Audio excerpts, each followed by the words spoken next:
بسم اللہ الرحمن الرحیم۔ میرے عزیز دوستوں اور میری بھائی بہنوں، ہم سب جانتے ہیں کہ ہلدی کا رنگ پیلا ہوتا ہے، لیکن کیا آپ جانتے ہیں کہ روحانیت کی دنیا میں یہی پیلا رنگ سونے کی علامت سمجھا جاتا ہے؟ جی ہاں، پرانے زمانے میں جب کوئی بزرگ کسی گھر میں داخل ہوتے اور وہاں خوشحالی دیکھتے تو کہتے تھے اس گھر کی ہندیا میں سونا پکتا ہے۔ یہ جملہ صرف الفاظ نہیں تھا، یہ ایک راز تھا، ایک اشارہ تھا اس برکت کی طرف جو اللہ تعالیٰ نے عام سی چیزوں میں چھپا رکھی ہے۔ آج میں آپ کے ساتھ ایک ایسا عمل شیئر کرنے جا رہی ہوں جو بظاہر بہت زیادہ ہے، لیکن اس کا اثر حیران کن ہے۔ اگر آپ کے گھر میں پیسہ آتا ہے مگر ٹکتا نہیں، اگر صبح کماتے ہیں اور شام کو ہاتھ خالی ہوتے ہیں، اگر بے برکتی اور پریشانی کا نئے گھر کا سکون چھین لیا ہے، تو آج کی یہ ویڈیو آپ کے لیے ہے۔ دوستوں، ہلدی صرف ایک مسالہ نہیں ہے، یہ صرف زخم بھرنے یا جراثیم ختم کرنے والی چیز نہیں ہے۔ یہ روحانی اعتبار سے ہلدی کو وسعت رزق، نوازیت اور برکت کی علامت سمجھا جاتا ہے۔ جس طرح ہلدی جسم کے اندر جا کر خون کو صاف کرتی ہے، اسی طرح یہ گھر کے روحانی ماحول کو بھی پاکیزہ بنانے کی صلاحیت رکھتی ہے۔ افسوس کی بات یہ ہے کہ ہم نے اسے صرف سالن تک محدود کر دیا۔ ہم بھول ہی گئے کہ اللہ تعالیٰ نے قدرت کی ہر چیز میں کوئی نہ کوئی حکمت رکھی ہے۔ اب آپ سوچ رہے ہوں گے کہ آخر ایسا کیا کیا جائے، تو دل تھام کر سنیے۔ آپ نے اپنے کچن کے ہلدی والے ڈبے میں دو خاص چیزیں رکھنی ہے۔ 2 عدد ثابت لونگ جن کا پھول سلامت ہو، ٹوٹی ہوئی نہ ہو، ایک دھاتی سکہ، 1، 2 یا 5 روپے کا، جو بھی دستیاب ہو۔ شاید آپ کو یہ بات عجیب لگے، لیکن یہی وہ راز ہے جو ہر کسی کو معلوم نہیں۔ لونگ کیوں؟ دوستو، لونگ کو قدیم زمانے سے حفاظت کی علامت سمجھا جاتا ہے۔ بزرگ فرمایا کرتے تھے کہ جہاں لونگ کی خوشبو و تاثیر ہو، وہاں منفی توانائی نظر بات تو تندرستی زیادہ دیر نہیں ٹھہرتی۔ لونگ ایک روحانی تلوار کی طرح ہے جو بندشوں کو کاٹتی ہے۔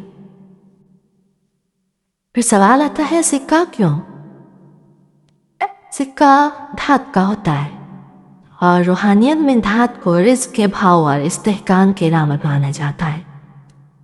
سکہ اس بات کی نشانی ہے کہ رزق آپ کی طرف کھینچ رہا ہے اور مضبوطی کے ساتھ ٹھہر رہا ہے۔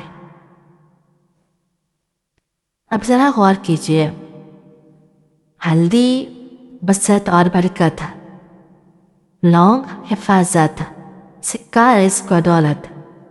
جب یہ تینوں چیزیں ایک جگہ جمع ہوتی ہیں تو ایک روحانی توازن رہتا ہوتا ہے، ایک ایسی مثبت فضا بنتی ہے جو برکت کو اپنی طرف کھینچتی ہے۔ یہ عمل جلد بازی میں نہیں کرنا دوستوں، سکون، وضو اور مکمل یقین کے ساتھ کرنا ہے۔ اس عمل کا بہترین دن کیا ہونا چاہیے؟ جمعرات کی شام یا جمعے کا دن؟ چلے آئیے میں آپ کو اس کا طریقہ بتا دیتی ہوں۔ فجر کے بعد یا کسی پرسکون وقت وضو کریں، کچن میں جائیں اور ہلدی کا ڈبہ سامنے رکھیں، ڈبے کا ڈھکن کھول دیں، 2 لونگ اور 1 سکہ دائیں بائیں کی مٹھی میں لے لیں۔ اب سب سے اہم مرحلہ آتا ہے، آنکھیں بند کریں اور دل میں اللہ کی رحمت کو تصور کریں۔ یہ 2 اسم مبارکہ 11 مرتبہ پڑھیں، یا غنیو یا مغنی، یا غنیو اے بے نیاز بادشاہ، یا مغنیو اے غنی کرنے والے۔ ہر مرتبہ مکمل یقین کے ساتھ پڑھیں، یقین رکھیں کہ اللہ کا خزانہ بھرا ہوا ہے۔ 11 مرتبہ پڑھنے کے بعد لونگ اور سکے پر دم کریں۔ لونگ اور سکے کو ہلدی کے اندر اس طرح دبا دیں کہ اوپر نظر نہ آئے۔ جیسے کسان بیج کو مٹی میں دبا دیتا ہے، بالکل اسی طرح اپنی نیت کو ہلدی میں بو دے۔ دل میں یہ دعا کرے، اے اللہ، جیسے یہ چیزیں ہلدی میں چھپ گئے ویسے ہی میری تنگ دستی کو ہمیشہ کے لیے چھپا دے اور مجھے غائب سے رزق عطا فرما۔ پھر بسم اللہ پڑھ کر ڈبہ بند کر دیں۔ اگر ہلدی ختم ہو جائے تو لونگ اور سکے کو نہ نکالیں، نئی ہلدی انہی کے اوپر ڈال دیں۔ اگر 6 ماہ یا 1 سال بعد ڈبہ صاف کرنا ہو تو پرانی لونگ اور سکے کو کسی مٹی والی جگہ میں دبا دیں۔ کچرے میں نہ پھینکیں کیونکہ ان پر اللہ کا نام پڑا گیا ہے۔ پھر نیا عمل دوبارہ کر لیں۔ دوستو، چند ضروری باتیں۔ عمل یقین کے بعد بغیر بے اثر ہوتا ہے۔ نیت صاف رکھیں، رزق حلال کی کوشش جاری رکھیں، نماز اور شکر کو نہ چھوڑیں۔ یہ عمل دعا کے ساتھ جڑا ہے، محنت کا متبادل نہیں۔ انشاءاللہ گھر میں سکون آئے گا، بے برکتی ختم ہوگی، رزق میں استحکام آئے گا، غیر متوقع ذرائع سے آسانیاں پیدا ہوں گی، اور سب سے بڑھ کر دل کا بوجھ ہلکا ہوگا۔ اللہ تعالیٰ ہمارے گھروں میں برکت عطا فرمائے، ہمیں حلال اور کشادہ رزق عطا فرمائے، ہمیں دینے والا بنائے، مانگنے والا نہیں۔ آمین یا رب العالمین۔ دوستوں، اگر آپ کو یہ پیغام اچھا لگا تو اسے آگے ضرور شیئر کریں۔ کمنٹ میں سبحان اللہ لکھ کر اپنی حاضر لگائیں۔